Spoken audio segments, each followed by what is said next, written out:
Hey guys, this is Mopar Wholesale Parts, and we got a question on our YouTube channel on how to replace the filters for the performance airbox for the Rams. You do not really replace them. You pretty much just remove them and clean them out. I'll show you exactly what we're gonna do right now. We're removing them with a 10mm.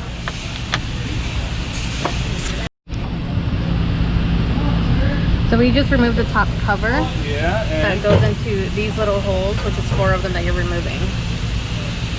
And then that's how you take out the filter.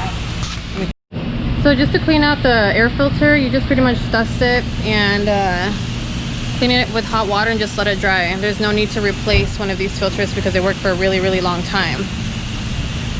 So we'll show you how to just install it back in there.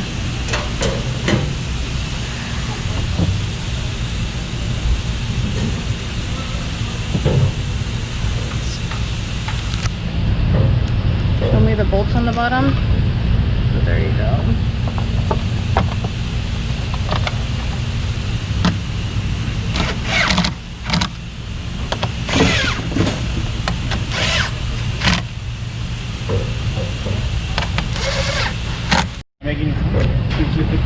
Alright, now that the filter is on and the nuts are tight, you just put the cover back on and you'll have a clean filter. Alright, well, I hope it answered some of your guys' questions. This is Mopar Wholesale Parts. Thanks for watching.